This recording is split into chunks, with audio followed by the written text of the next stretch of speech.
आप सभी का बहुत बहुत स्वागत है ऐसे टी एस जे नीट के बेहतरीन से प्लेटफॉर्म में। और ये आपका होने वाला है लेक्चर नंबर 2 आयोनिक इक्विलिब्रियम का।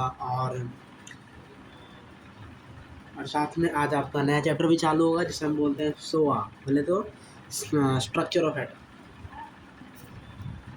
आयोनिक इक्विलिब्रियम का ये लेक्चर नंबर 2 होने वाला है। और हम कल के लेक्चर में जाने थे कि पीएच को कैसे कैलकुलेट किया जाता है। और स्ट्रॉन्ग एसिड हो या वीक एसिड हो, स्ट्रॉन्ग एसिड हो या स्ट्रॉन्ग बेस हो, या ऐसे वाटर डोमिनेट कर रहा हो या ना कर रहा हो, ये सारी कहानी में कल देखेंगे। तो हम अपने आज के लेक्चर को आगे बढ़ाते हैं और स्टार्ट करते हैं ओसवाल्ड डाइल्यूशन लॉ से। सबसे पहले यहाँ पर हम क्या पढ़ने वाले हैं, हम यहाँ पढ़ने वाले हैं Oswald dilution law. Oswald dilution law क्या कहता है? जनरली जो वीक इलेक्ट्रोलाइट्स होते हैं वो do not dissociate 100% in their aqueous solution. पता है जो वीक इलेक्ट्रोलाइट्स होते हैं वो 100% डिसोसिएट नहीं होते, but on increasing the dilution.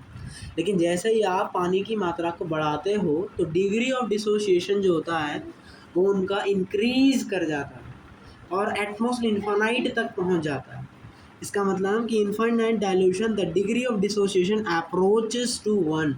इसका मतलब अगर आप पानी वीक इलेक्ट्रोलाइट्स में इतना पानी मिला दें, इनफाइनाइट डाइल्यूट कर दें, तो उससे आपको डिग्री ऑफ डिसोसिएशन क्या देखने को मिलेगा? 1 देखने को मिलेगा, जो कि किसके बराबर होगा? स्ट्रॉन्ग इलेक्ट्रोलाइट्स के डिग्री ऑफ डिसोसिएशन के बराबर होगा। इसका मतलब ओसवाल्ड ने समझाया था कि डाइल्यूशन बढ़ाने पर डिग्री ऑफ डिसोसिएशन भी बढ़ जाता है। ये क्वेश्चन आया कि एसिटिक एसिड में किस में डिग्री ऑफ डिसोसिएशन ज़्यादा होगा? तो इसमें कंसंट्रेशन है ये, इसमें ये कंसंट्रेशन है, इसमें ये कंसंट्रेशन है और इसमें ये कंसंट्रेशन। सबसे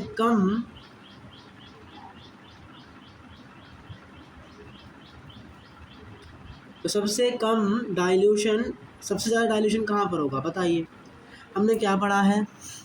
डाइल्यूशन बढ़ाते हो तो डिग्री ऑफ डिसोसिएशन भी बढ़ता है। आप डाइल्यूट कर रहे हो मतलब कॉन्सेंट्रेशन को कम कर रहे हो, तो बेसिकली सबसे कम कंसंट्रेशन जहाँ होगी वहाँ पर डाइल्यूशन ज़्यादा होगा, और अगर वहाँ पर डाइल्यूशन ज़्यादा होगा तो वहाँ पर डिग्री ऑफ डिसोसिएशन का वैल्यू भी सबसे ज़्यादा आएगा। तो इसका मतलब है ऑप्शन नंबर सी में आप ये पाएंगे कि degree of dissociation of acetic acid is highest because of lower concentration. चलिए तो अपना आज का नया टॉपिक स्टार्ट करते हैं, और आज का टॉपिक है pH calculation for weak monoprotic acid. अगर आपका वीक मोनोप्रोटिक एसिड है और उसके लिए आपको पीएच कैलकुलेट करना है तो कैसे करेंगे? अभी तक आपने स्ट्रॉन्ग पढ़े थे, वीक मोनोप्रोटिक एसिड वीक इसमें टूटेगा। इसका काम भी क्या है? H+ देना और एक कैटायन और एक एनायन में तोड़ देना। T=0 पर इसका कंसंट्रेशन C होगा। फिर ये अब कुछ समय के बाद ये कुछ टूट जाएगा, पूरा तो नहीं टूटेगा। तो अब ये अल्फ़ा टूट गया तो इसका मतलब ये C अल्फ़ा टूट जाएगा, तो यहाँ भी C अल्फ़ा आ जाएगा और यहाँ भी C अल्फ़ा आ जाएगा। तो यहाँ से Ka का वैल्यू लिखें तो क्या आएगा? Ka is equals to concentration of H+ concentration of A- upon concentration of Ha। अब H+ का कंसंट्रेशन C अल्फ़ा है, A- का कंसंट्रेशन C अल्फ़ा है, इसका कंसंट्रेशन ये है। C से C कटा तो यहाँ से क्या आ गया हमारा? C alpha square upon 1 minus alpha जो है आ गया। तो ये किसका वैल्यू आया? ये K का वैल्यू आया है। हमने क्या बोला है? क्योंकि जो डिग्री ऑफ डिसोसिएशन होता है इनफाइनाइट डाइल्यूशन पर, तो 1 minus alpha is approaching to 1। तो इसका मतलब कि अल्फ़ा जो है वो 1 से बहुत छोटा है, तो इसको हम 1 के बराबर कर सकते हैं। तो इसका मतलब हम क्या कह सकते हैं कि Ka is equals to C alpha square. तो इसका मतलब ये रहेगा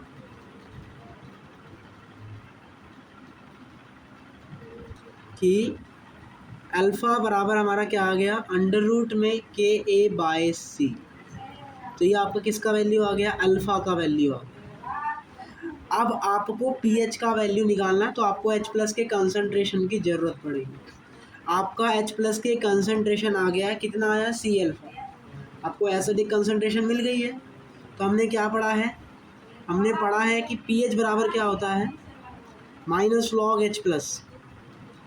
एच प्लस का कंसंट्रेशन क्या आया हमारा, सी अल्फ़ा, और अल्फ़ा कितना आया हमारा, अंडर रूट का के ए बाई सी। तो ये कटिंग होगा तो यहाँ अंडर रूट आ जाएगा, जिससे हमारा डायरेक्ट पीएच का फार्मूला क्या बन गया, माइनस लॉग अंडर रूट में K A C which is equals to pH एच। तो इस तरीके से आप पीएच कैलकुलेट करेंगे वीक मोनोप्रोटिक एसिड। हमने क्या बोला है, ध्यान दीजिएगा, हमने बोला है वीक मोनोप्रोटिक एसिड। कौन सा एसिड है जी, weak monoprotic acid. Weak monoprotic acid है, इसका मतलब है कि वीक मोनोप्रोटिक एसिड है, तो इसका मतलब है कि वो केवल एक H प्लस डोनेट करेगा। कितने H प्लस डोनेट करेगा ये, सिर्फ it is donate only 1 H plus. ये क्या करेगा हमारा, सिर्फ और सिर्फ एक H प्लस ही डोनेट करेगा। तो इसका मतलब है कि वीक मोनोप्रोटिक एसिड एक H प्लस डोनेट करता है। अब ये पूरा तो डिसोसिएट नहीं होगा क्योंकि ये आपका वीक इलेक्ट्रोलाइट है, तो इसलिए ये सी अल्फ़ा टूट जाएगा। और अगर ये सी अल्फ़ा टूट गया है तो इसका मतलब है कि यहाँ से के ए का वैल्यू आपका ये आ जाएगा। हमने यहाँ बेमानी कर ली तो यहाँ से अल्फ़ा का वैल्यू आ गया। अब इस अल्फ़ा के वैल्यू को यहाँ पुट करा तो आपको कंसंट्रेशन ऑफ H प्लस मिल गई। तो आप पीएच का वैल्यू निकाल सकते हैं यहाँ से, क्या आ जाएगा, माइनस लॉग अंडर रूट में के ए बाय सी। चल, तो आपका के ए का वैल्यू क्या आया,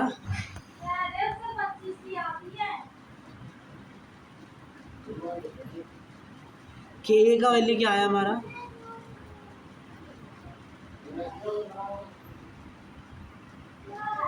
क्या आया था, सी अल्फा स्क्वायर आया। देखिए ऊपर से आपके के ए का वैल्यू क्या आया था, सी अल्फा स्क्वायर।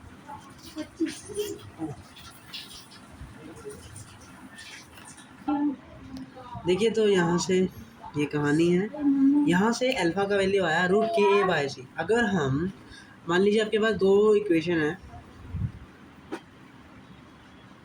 तो दोनों अल्फ़ा को अगर भाग दे दें, अगर 2 डिग्री ऑफ डिसोसिएशन आ रहे हैं, तो यहाँ से हमें क्या दिख रहा है, अल्फ़ा 1 बराबर, मतलब अल्फ़ा 1 अपन अल्फ़ा 2 का रेशो किसके बराबर आ गया, के ए 1 अपॉन के ए 2 के यहाँ पे बराबर आ गया। अगर यहाँ से डिग्री ऑफ डिसोसिएशन 1 का वैल्यू लिखेंगे तो वो क्या आएगा हमारा, वो आएगा के ए 1 के ए 1 अपॉन के ए 2 मल्टीप्लाई में अल्फ़ा 2।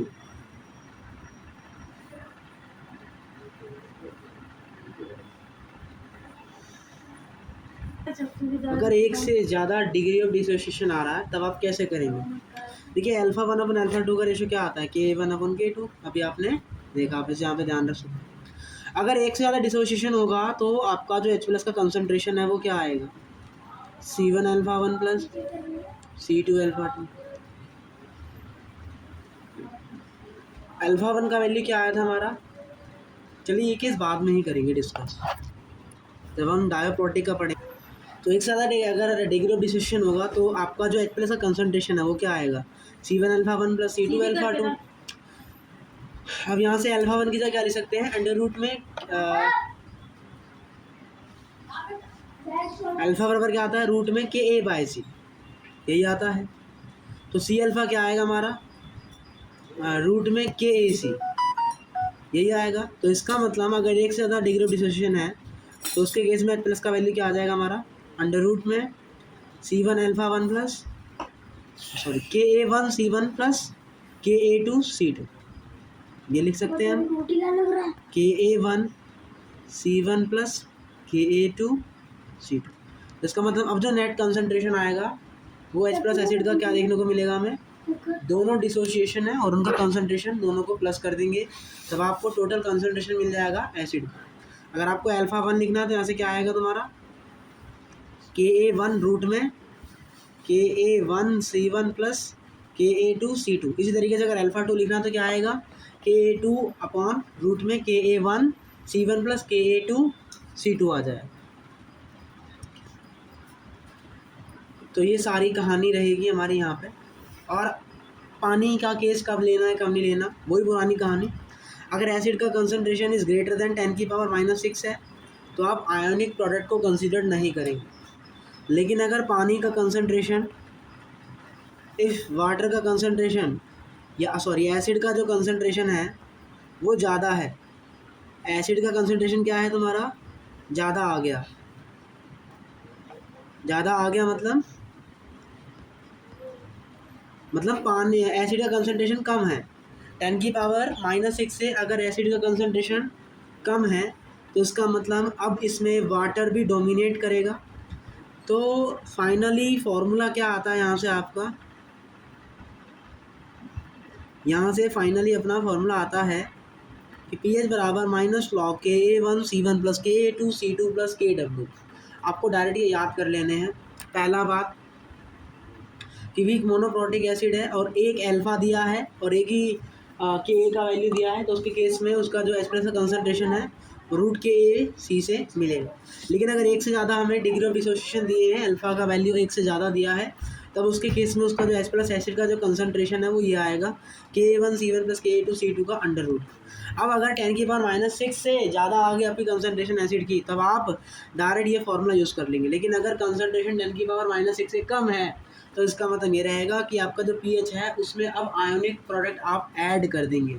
ये आया कैसे, ज़्यादा ध्यान मत लगाइए, डायरेक्ट आप इसे लर्न कर सकते हैं। समझने वाली बात क्या है, एक ये वाली बात याद करनी है, एक ये वाली बात याद करनी है, एक ये वाली बात आपको याद रख के चलनी है। ठीक है, चलिए आगे बढ़ते हैं।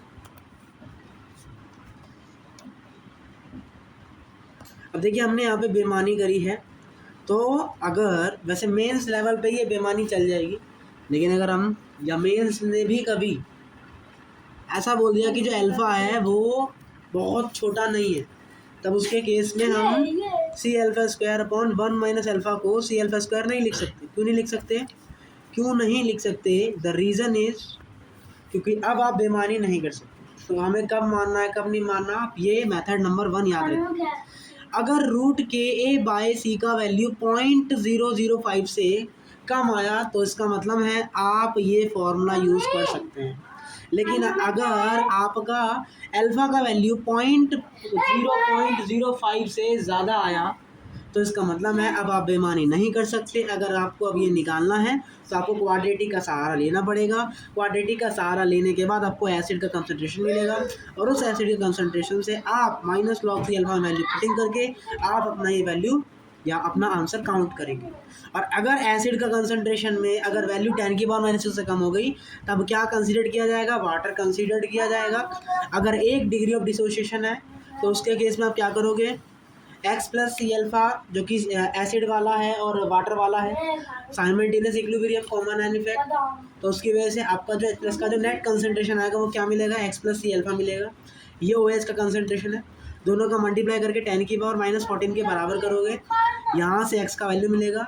अब उस X के वैल्यू को यहाँ पुट करोगे तब जाके आपको pH का वैल्यू मिलेगा। तो ये सारे केसेस थे जो कि हमने कल डिस्कस किए थे, उन चीज़ों पे समझा भी था। देखिए क्वेश्चन करते हैं और चीज़ों को समझने का ट्राई करते हैं। चलिए क्वेश्चन करते हैं, क्या कह रहा है क्वेश्चन, कह रहा है 10⁻⁻6 एसिटिक एसिड है, Ka का वैल्यू ये है। सबसे पहले क्या करेंगे आप, देखिए तो क्वेश्चन ने क्या बोला आपको, ये कहानी दी है, मतलब कंसंट्रेशन इज 10⁻⁻6 एसिटिक एसिड का, तो आप वाटर कंसिडर नहीं करोगे। आपको बताया K का वैल्यू कितना दिया है, K का वैल्यू आपको दिया है क्वेश्चन में, K का वैल्यू 1.8 × 10⁻⁻5। सबसे पहले वो चेक करेंगे कि बेईमानी कर सकते हैं कि नहीं कर सकते। अल्फ़ा बराबर रूट Ka/C,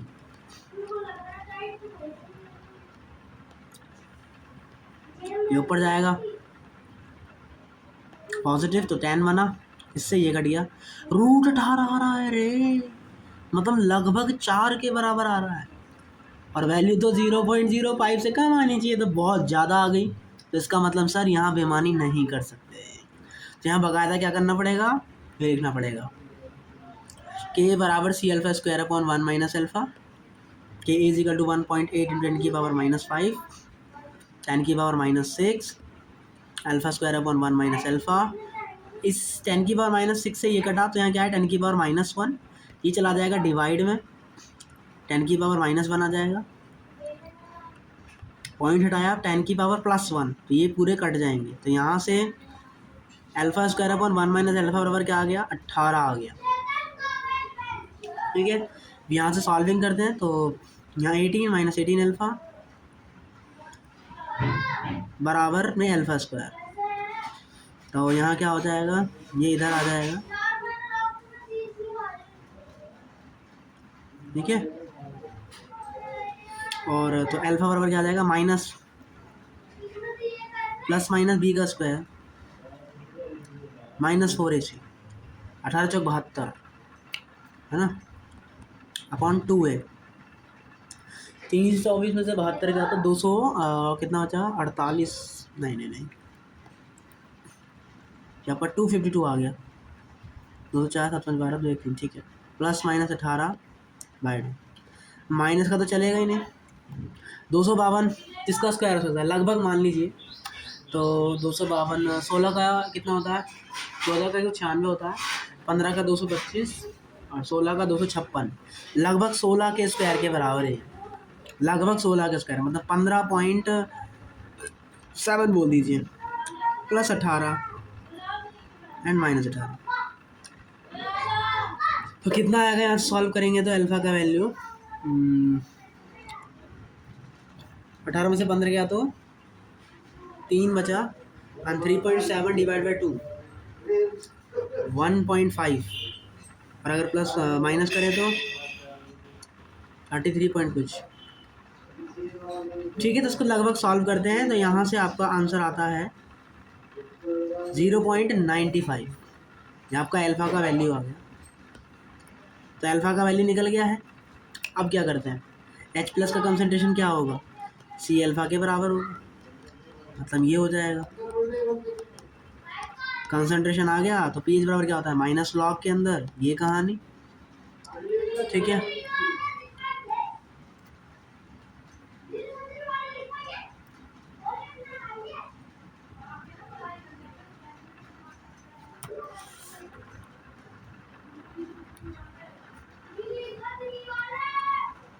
तो आई होप आपको ये क्वेश्चन यहाँ पे समझ में आया होगा।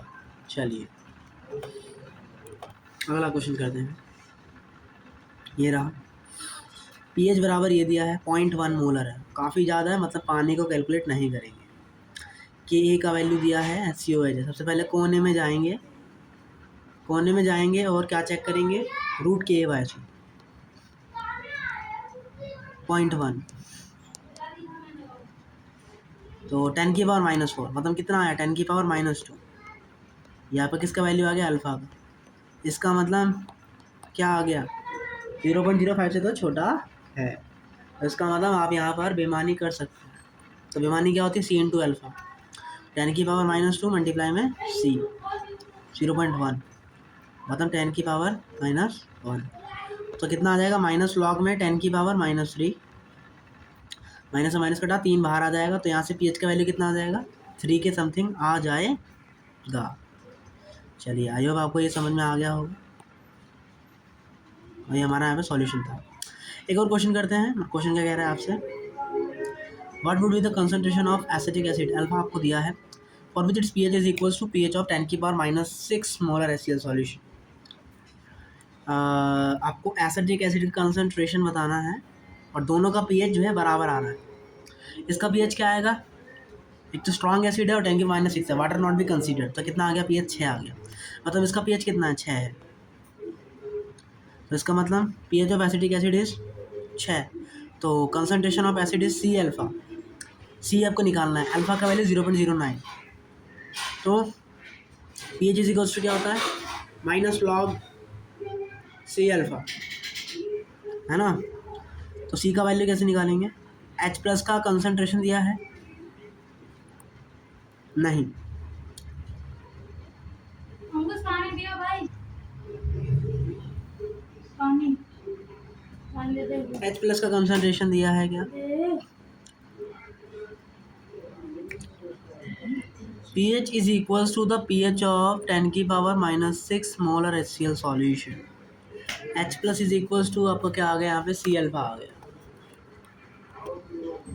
तो pH इसके इक्वल है, मतलब इसी का जो H प्लस टोटल है वो H प्लस टोटल बराबर होगा तभी तो दोनों का pH बराबर आएगा। इसका मतलब H प्लस टोटल कितना दिया है इसका 10 की पावर -6 दिया है। समझना पड़ेगा हमें, क्या समझना पड़ेगा, pH बराबर दिया है, इसका मतलब इसका कंसनट्रेशन ये है तो इसका H प्लस भी कितना आना चाहिए, ये आना चाहिए। तो H प्लस का वैल्यू मिल गया, अल्फ़ा का वैल्यू पता है, तो यहाँ से क्या आ जाएगा, ये आ जाएगा, और ये अपना यहाँ पे क्या हो गया, कंसनट्रेशन का वैल्यू हो गया। इसी तरीके से क्वेश्चन है, तो degree of dissociation of acetic acid is 0.09 in the solution, then what would be its degree of dissociation in presence of formic acid. Formic acid क्या होता है, HCOOH। तो आपने क्या करा है, एसिटिक एसिड 0.09 है, अब इस सॉल्यूशन में आपने फॉर्मिक एसिड और डाल दिया, दोनों में से स्ट्रॉन्ग कौन है, फॉर्मिक एसिड, मतलब ज़्यादा कंसनट्रेशन किसका होगा और इसका क्या होगा, तो ये इस पर क्या दिखाएगा, प्रभाव दिखाएगा, क्या दिखाएगा, प्रभाव, कोमानाइन इफेक्ट, जिसकी वजह से अब इसका जो H प्लस का कंसनट्रेशन है वो क्या हो जाएगा, कम हो जाएगा। तो इसका मतलब इसका जो डिग्री ऑफ डिसोसिएशन आएगा वो पहले वाले डिग्री ऑफ डिसोसिएशन से कम आएगा। तो वो कम कहाँ है, इस वाले ऑप्शन में, तो ऑप्शन नंबर सी क्या हो जाएगा इसका करेक्ट आंसर हो जाएगा। आ गया समझ में, बिल्कुल से समझ में आ गया। ओके, एक और क्वेश्चन, ब्यूटारिक एसिड है, के का वैल्यू दिया है, pH दी है, अच्छा pH निकालनी है, 0.2 मोलर, मतलब वाटर नॉट बी कंसीडर्ड, बेमानी चेक करेंगे, Ka/C,